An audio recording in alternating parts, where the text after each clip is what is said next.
SFI এবং TSU Udaipur বিভাগীয় কমিটির উদ্যোগে ৭ দফা দাবিতে ছাত্র মিছিল ও জমায়েত সংগঠিত করা হয় উদয়পুর শহরে।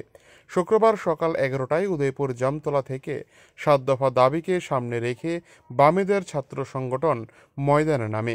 মিছিলটি উদয়পুর শহরের নানা পথ পরিক্রমা করে জামতলা দলীয় অফিসের সামনে এসে এক সমাবেশে মিলিত হয়।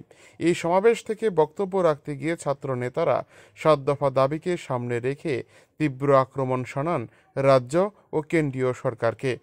সেই সাথে বিদ্যাজ্যোতি প্রকল্প নিয়ে ত্রিপুরা সরকারকে আক্রমণ শানিয়েছেন নেতৃত্বরা। সব মিলিয়ে দীর্ঘ ৭ বছরের মধ্যে বিরোধী ছাত্র সংগঠনের নেতৃত্বরা এই প্রথম উদয়পুরের বুকে এই মিছিল সংগঠিত করতে দেখা গিয়েছে। এই মিছিল থেকেই ছাত্রদের বিভিন্ন দাবি সমস্যা সমাধান করার জন্য তীব্রভাবে জোরালো আওয়াজ তুলেন বাম ছাত্র সংগঠনের নেতৃত্বরা। উদয়পুর থেকে নিজস্ব প্রতিনিধি রিপোর্ট, টিভি 100 বাংলা। সরকারি বিদ্যালয় বন্ধ করা যাবে না। শিক্ষাক্ষেত্রে বৈষম্যমূলক উদ্বেগ বিদ্যালয় কর্তৃপক্ষ বাতিল করতে হবে। বিদ্যালয় ও কলেজগুলিতে শিক্ষক সংকট দূর করে অতি সত্বর ব্যবস্থা গ্রহণ করতে হবে।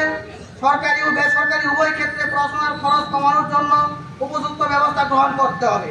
নিয়মিত ছাত্রছাত্রীদের স্কলারশিপ প্রদানের ব্যবস্থা গ্রহণ করতে হবে। জেলার অন্তর্গত প্রতিটি হোস্টেল ওয়ার্ডেন নিয়োগ করতে হবে এবং হোস্টেলের পরিকাঠামো উন্নয়নের জন্য ব্যবস্থা গ্রহণ করতে হবে।